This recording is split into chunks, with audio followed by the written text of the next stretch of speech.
नमस्ते दोस्तों, मैं हूँ हरीश। दोस्तों, आज के इस वीडियो में हम बात करने वाले बी फार्मेसी कोर्स के बारे में।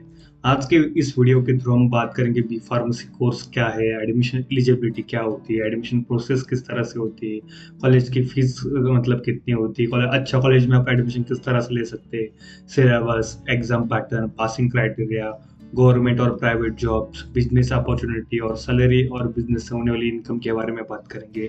और फाइनली हम बात करेंगे कि इसके बाद आप आगे हायर एजुकेशन क्या-क्या कर सकते हैं। सो इस वीडियो को लास्ट तक ज़रूर देखना और चैनल पर पहली बार है तो चैनल को सब्सक्राइब कर बेल को दबा देना। मैं ऐसी वीडियो आपके लिए लाता रहता हूँ।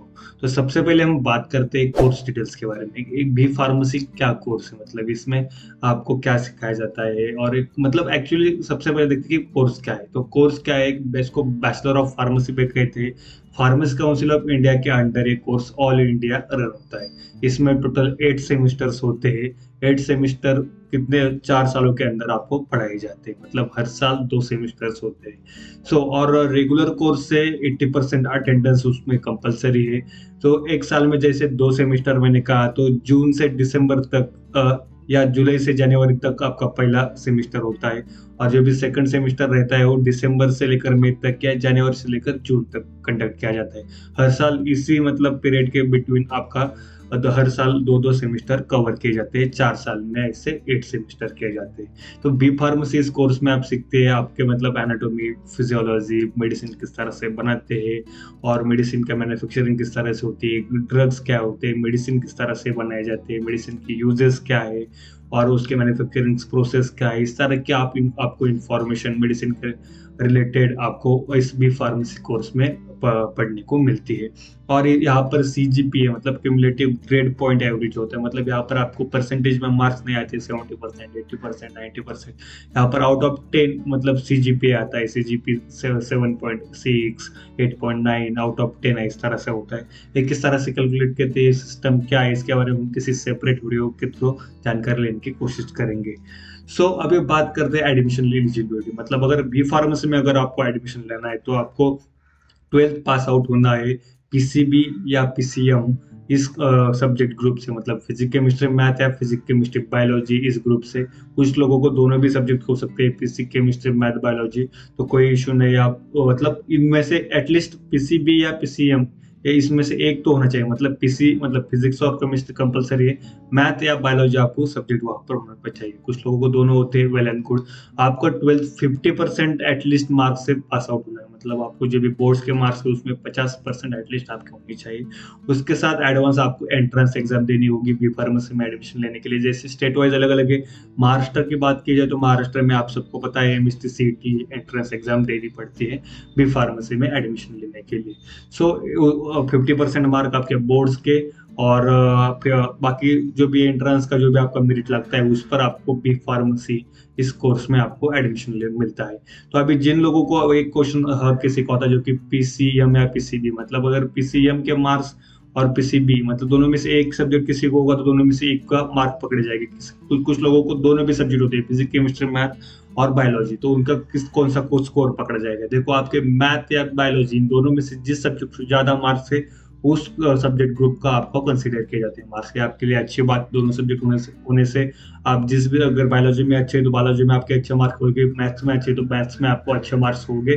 तो मतलब एक अच्छा एक ग्रुप का मतलब आपका एवरेज मिल जाएगा। मतलब जो भी जिस मतलब अगर मैथ्स में अच्छे हैं या तो आपको मैथ्स मतलब पीसीएम का मार्क्स पकड़े जाएंगे, बायोलॉजी हो गया तो आपके पीसीबी के मार्क्स पकड़े जाएंगे। आई होप आपको ये कंफ्यूजन क्लियर हो गया होगा। कुछ भी क्वेश्चन होगा इस रिलेटेड तो कमेंट बॉक्स में आप मुझे पूछ सकते हैं। लैटरल एंट्री मतलब जो जिनका डी फार्मेसी हुआ है, जिनको डी फार्मेसी के बाद बी फार्मेसी करना है, डायरेक्ट सेकंड ईयर को उनको एडमिशन मिलता है। उसके लिए उनको डी फार्मेसी का अप्रूव्ड पीसीआई कॉलेज से कंप्लीट करनी पड़ती है। ये रहे एडमिशन एलिजिबिलिटी के बाद। आगे बात करते हैं एडमिशन प्रोसेस के बारे में, फीस और कॉलेज के बारे में।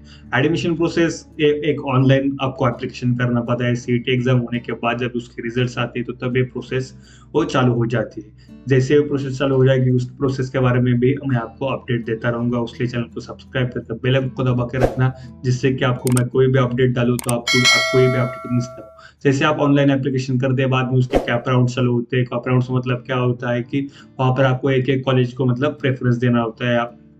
तो आपका जिस कैप राउंड में 1, 2, 3 इस तरह के कैप राउंड्स होते हैं, जिस कैप राउंड में आपको कॉलेज मिलता है, कोई आपको कॉलेज आपका किसी कॉलेज में एडमिशन के लिए आप एलिजिबल हो जाते हो, तो तब आपको कन्फर्मेशन करके उस कॉलेज में जाकर एडमिशन लेना पड़ता है। इस प्रोसेस के बारे में एक सेपरेट वीडियो ऑलरेडी है और भी इसके रिलेटेड वीडियो उस चैनल पर आ जाएगी। फीस के बारे में बात की जाए तो फीस आपको 80,000 से लेकर 1.5 लाख के आगे भी कॉलेज वाइज मतलब डिपेंड है, कैटेगरी वाइज फीस डिपेंड है। तो आगे आपकी फीस होती है। अभी ओपन कैटेगरी की भी बात की जाए, उनके भी एटलीस्ट राउंड फिगर में 50% फीस कम होती है। मतलब 1 लाख फीस होगी तो आपको 50 या 55,000 तक ही आपको फीस पेड करनी पड़ती है। बाकी ओबीसी, एससी, एनटी इन कैटेगरी को भी, ओबीसी और ओपन का तो सेम है। बाकी जो भी महाराष्ट्र की स्पेसिफिकली बात की जाए तो कैटेगरी वाइज और भी कम वहाँ पर फीस है, और गवर्नमेंट कॉलेज में तो सबसे ज्यादा कम फीस रहती है। सो एक एवरेज आप मतलब मान के चल रही है कि हर साल अगर आप कॉलेज का मतलब कैप राउंड के थ्रू नंबर लगता है तो आपको एक 60-70 हजार से आगे शायद फीस होगी। कुछ कॉलेज मतलब वो डिपेंड है कॉलेज पे, जिस कॉलेज में आपको एडमिशन मिलेगा उस पे। सो एक 80,000 से लेकर 1.5 लाख के बीच में ही फीस रहती है कॉलेज की। बाकी कैटेगरी वाइज उसका रिडक्शन होता है। सो अभी सबसे इम्पोर्टेंट टॉपिक इसके बारे में हम स्पेशल वीडियो में भी बात करेंगे कि अच्छा कॉलेज किस तरह से सिलेक्ट करें।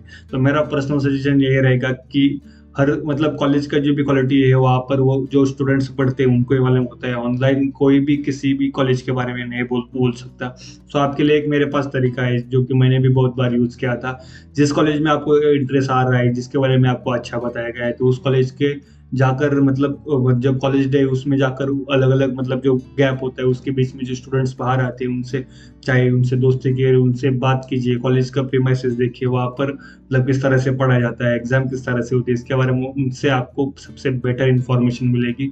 बाकी जो भी लाइसेंसिंग है और उसके बारे में तो अगर ऑन कैप राउंड में कॉलेज लिस्टेड है तो ऑलरेडी उसके पास सभी मतलब अप्रूव्ड ही कॉलेज होगा। सो उसका कोई टेंशन नहीं। बाकी आपके प्रैक्टिकल्स अच्छे होते हैं, उस टीचर्स अच्छे हैं तो आपको वहाँ के स्टूडेंट से बताएंगे। ज़्यादा पुराने स्टूडेंट से भी पूछना नहीं, क्योंकि टीचर्स तो बदलते रहते हैं और कॉलेज का जो भी क्वालिटी है वो कम ज़्यादा होते रहते हैं। सो रिसेंटली जो भी स्टूडेंट्स पढ़ रहे हैं उनसे जाकर बात कीजिए, आपको बहुत अच्छा मतलब वहाँ से इंफॉर्मेशन और सही इंफॉर्मेशन मिलेगी। आगे बात करते हैं एग्जाम पैटर्न सिलेबस के बारे में। तो एग्जाम पैटर्न और सिलेबस बी फार्मेसी का वैसे एक सेपरेट वीडियो के थ्रू ही हम मैं बता पाऊंगा, यहाँ पर शॉर्ट में नहीं बता सकता। तो अभी एग्जाम पैटर्न और सिलेबस ही वो उसका एक पीडीएफ ऑफिशियल, उसकी लिंक मैं डिस्क्रिप्शन में दे दूंगा। अगर आपको फिलहाल जाना है तो वहां से जान सकते हैं, वरना बाद में इसके लिए सेपरेट वीडियो के थ्रू में मैं आपको एक्सप्लेन कर दूंगा। यहाँ पर credit based system, semester system मतलब थ्रू आउट 8 सेमेस्टर में आपको कुछ क्रेडिट्स पॉइंट मिलते हैं। इसको किस तरह से मिलते हैं बाद में देखेंगे। बाकी सेशनल पैटर्न है, जैसे डी फार्मेसी मतलब सेशनल एग्जाम होती है, एंड सेमेस्टर एग्जाम होती है, उसके मार्क्स प्लस कंटिन्यूस असेसमेंट, इस तीनों के मिलाकर फाइनल मार्क्स आपके आउट ऑफ 100 मिलते हैं आपको। और जैसे सीजीपीए के बारे में स्टार्टिंग में ही बोला, उस ग्रेड पॉइंट के मतलब क्यूमुलेटिव ग्रेड पॉइंट्स एवरेज के हिसाब से आपको आउट ऑफ 10 में से आपको हर सेमेस्टर का रिजल्ट मिलता है 7.8, 9.9 जिस जो भी आपके मिले हो। और यहाँ पर एक जो बात है कि आपको 50% मार्क्स चाहिए होते पासिंग के लिए। मतलब जैसे आपका पीछे आप देखे 35 या 40 या इस तरह के कुछ मतलब पासिंग क्राइटेरिया था, पर यहाँ पर बी फार्म से आपको एटलीस्ट 50% मार्क्स होने चाहिए आपको पास होने के लिए। सो एक इम्पोर्टेंट बात है। आगे बात करते हैं कि अभी बी फार्मेसी जैसा 4 साल का 8 सेमेस्टर कोर्स आपने कंप्लीट किया, उसके बाद आपको जॉब्स अपॉर्चुनिटीज क्या है, बिजनेस अपॉर्चुनिटी क्या है, सैलरी कितनी मिलेगी, और आगे एजुकेशन क्या कर सकते हैं। तो सबसे पहले बात करते हैं गवर्नमेंट जॉब के बारे में और उनकी सैलरीज के बारे में। तो सबसे पहला बेसिक की जो भी बहुत सारे गवर्नमेंट हॉस्पिटल्स होते हैं वहाँ पर फार्मासिस्ट की रिक्वायरमेंट होती है, वहाँ उसके लिए वैकेंसीज आते रहते हैं। वहाँ पर आप वो एग्जाम मतलब देख कर आप हॉस्पिटल फार्मासिस्ट बन सकते हैं, गवर्नमेंट हॉस्पिटल फार्मासिस्ट। वहाँ की एटलीस्ट बेसिक 18,000 से आगे ही सैलरी होती है, 25,000 से लेकर आगे स्टार्टिंग सैलरी होती है। तो गवर्नमेंट में तो अच्छी सैलरी होती है, उसमें कोई प्रॉब्लम नहीं। जैसे कि डिफेंस में, आर्मी, नेवी, एयरफोर्स में भी रेगुलर भी और स्पेशली फार्मासिस्ट के लिए भी कभी कभी मतलब वैकेंसीज आती है, वहाँ पर भी आपको बहुत अच्छा मतलब पैकेज मिल सकता है। और वहाँ पर वैसे भी डिफेंस, वहाँ पर सैलरी का कोई इश्यूज नहीं होता है, वहाँ पर आप अच्छी सैलरीज कमा सकते हैं और आपको देश सेवा का भी मौका मिल सकता है। उसके बाद ड्रग इंस्पेक्टर जैसे यूपीएससी कंडक्ट करती है, सबसे हार्ड और टफेस्ट एग्जाम है ड्रग इंस्पेक्टर, पर एक बहुत बढ़िया करियर ऑप्शन जो कि बी फार्मेसी के बाद कुछ आपको उसका क्राइटेरिया कंप्लीट करने के बाद जैसे कुछ एक्सपीरियंस भी जरूरी होता है, उसके बाद आप इस एग्जाम को दे सकते हैं, अप्लाई कर सकते हैं। बाकी एज अ गवर्नमेंट फार्मासिस्ट जहाँ जहाँ भी वैकेंसीज बहुत सारी अलग अलग जगहों पर वैकेंसीज निकलती रहती है, वहाँ पर आप अप्लाई कर सकते हैं। बाकी रेलवे में भी फार्मासिस्ट के लिए रेलवे में भी आपको जॉब मिलती है, वहाँ पर भी फार्मासिस्ट की रिक्वायरमेंट होती है। और भी बहुत अलग अलग मतलब गवर्नमेंट के अलग अलग तरीके से अलग अलग टाइम पे वैकेंसी आती रहती है, वहाँ पर आपको अपॉर्चुनिटीज होती है एज अ फार्मासिस्ट ज्वाइन करने के लिए। सो गवर्नमेंट में भी अच्छी अपॉर्चुनिटीज है आपको जॉब जॉब के लिए। आगे प्राइवेट में भी कोई जॉब्स की कमी यहाँ पर नहीं है। जैसे कि आप स्टार्टिंग में प्राइवेट मेडिकल स्टोर से स्टार्ट कर सकते हैं, वहाँ पर आपको जॉब मिल सकता है। वहाँ पर प्राइवेट में तो वैसे मैक्सिमम जगह पर कम मतलब 8,000 से लेकर 15,000 तक का आपको सैलरी मिल सकती है, स्टार्टिंग सैलरी। उसके आगे 25-30 हजार तक भी आप जा सकते हो। और पर बहुत कम लोग होते हैं जो कि मतलब 25-30 हजार तक बहुत जल्दी पहुंच जाते हैं, क्योंकि अभी बहुत सारे फार्मासिस्ट भी इजीली अवेलेबल होने लगे। बाकी मेडिकल फार्मा चेन है जैसे कि मेड प्लस वेलनेस अपोलो, वहाँ पर भी फार्मासिस्ट की रिक्रूटमेंट रेगुलरली चालू रहती है। वहाँ पर एक 12,000 से लेकर 15,000 तक आपको स्टार्टिंग सैलरी मिलती है। और वहाँ पर भी आप जॉब कर सकते हैं, या तो मेडिकल रिप्रेजेंटेटिव मतलब मार्केटिंग में जॉब कर सकते हैं। वहाँ पर आपको एक अच्छा पैकेज मिलता है, 1.8 से लेकर 3.5 तक के पैकेज मिलते हैं अच्छी कंपनियों में। एक एवरेज आप पकड़ लो 2.0 से 2.5 तक का आपको इजीली पैकेज मिल सकता है अच्छी कंपनी के।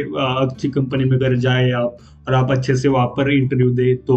बाकी मैन्युफैक्चरिंग में मतलब जैसे क्वालिटी एश्योरेंस है, क्वालिटी कंट्रोल है, प्रोडक्शन में बहुत सारे अलग अपॉर्चुनिटीज है जॉब, वहाँ पर भी आप जॉब कर सकते हो। वहाँ पर भी आप पकड़ सकते हो मतलब 1.8 से लेकर 2.5 लाख पर एनम का पैकेज आपको मिल सकता है। जैसे ऊपर भी मैंने मेडिकल रिप्रेजेंटेटिव का बोला था कि 1.8 से लेकर 3.5 लाख पर एनम का ये एनुअली पैकेज है। बाकी बाकी फार्मा कोडिंग, फार्माकोविजिलेंस जैसे फील्ड भी बहुत अच्छी तरह से ग्रो कर रहे हैं यहाँ पर, जो कि न्यू कंसेप्ट से मतलब बहुत दिनों से है, पर इसके बारे में बहुत सारे स्टूडेंट्स को मालूम नहीं। इसके बारे में आप डिटेल वीडियो के थ्रू मैं आपको बताऊंगा कि यहाँ पर भी आपको अच्छे अच्छे जॉब अपॉर्चुनिटी से टीचिंग में भी जा सकते हैं, पर बी फार्मेसी से ज़्यादा वहाँ पर एम फार्म स्टूडेंट्स को प्रेफर किया जाता है, पर वो भी एज अ बी फार्म पर भी आप जा सकते हैं, कोई प्रॉब्लम नहीं है। सो आगे हम प्राइवेट जॉब्स के बारे में बात की, अभी बात करते हैं बिजनेस अपॉर्चुनिटीज के बारे में। तो सबसे पहली बात, आप मेडिकल बी फार्मेसी कंप्लीट करने के बाद आप रजिस्टर फार्मासिस्ट के लिए अप्लाई कर सकते हैं। आपको रजिस्टर फार्मासिस्ट का सर्टिफिकेट मिलता है, तो आप मेडिकल स्टोर के लाइसेंस आपको उस पर उसके बेसिस पर मिल जाता है। आप होलसेल ड्रग स्टोर अपना चालू कर सकते हैं। तो या और बाकी आप खुद की ड्रग मैन्युफैक्चरिंग कंपनी तक चालू कर सकते हैं, या मार्केटिंग कंपनी भी चालू कर सकते हैं मेडिसिन की। तो ऐसे बहुत सारे अलग अलग बिजनेस अपॉर्चुनिटीज है एक बी फार्म स्टूडेंट को, एक फार्मासिस्ट को। यहाँ पर अभी बिजनेस में बात की तो यहाँ पर जो भी अर्निंग है आपके ऊपर कि आप किस तरह से और मतलब किस तरह से आपका खुद का बिजनेस रन कर रहे हो। सो इसके मतलब हम बोल नहीं सकते बिजनेस में आप कितना जनरेट कर सकते हो। आप पर करोड़ों कमाने वाले भी लोग हैं और हजारों में भी कमाने वाले लोग हैं, डिपेंड आप पर है कि पर एक बिजनेस अपॉर्चुनिटी के आपके पास हमेशा बहुत बेटर है यहाँ पर। सो आगे लास्ट में बात करते हैं हायर एजुकेशन के लिए। आप अगर बी फार्म के बाद आगे सीखना चाहते हो आप, तो आप फार्म डी कोर्स कर सकते हैं। वो आपको फार्म डी मतलब एक डॉक्टरेट कोर्स है, आप एक डॉक्टर आपके नाम के आगे लगता है फार्म डी करने के बाद एक कोर्स से। बाकी एम फार्मेसी तो आप बहुत सारे लोगों को वेल नोन है कि एम मास्टर्स कर सकते हैं आप फार्मेसी में, जिसके आप एम फार्मेसी कोर्स, सभी कोर्स के बारे में हम डिटेल में वीडियो बनाएंगे। आपका ग्रेजुएट हो जाता है बी फार्मेसी को जैसे, तो आप आगे एमबीए भी कर सकते हैं और बाकी रिसर्च में पीएचडी करके जा सकते हैं। ऐसे बहुत सारे अलग अलग आगे अपॉर्चुनिटीज है आपको भी फार्मेसी के बाद एजुकेशन में भी। सो आई होप इस वीडियो से आपको बहुत मतलब एक बेसिक जानकारी तो हो गई होगी इस कोर्स के बारे में। अगर चैनल पर पहली बार चैनल को सब्सक्राइब करना और यहाँ तक वीडियो देखा तो कमेंट बॉक्स में जरूर बताने कि लास्ट तक मैंने वीडियो देखा है। आपके एक कमेंट मुझे बहुत ज्यादा मोटिवेट करते हैं इसी वीडियो के लिए आप तक लाने के लिए। So thanks for watching video, मिलते हैं नेक्स्ट वीडियो में। Bye bye, see you.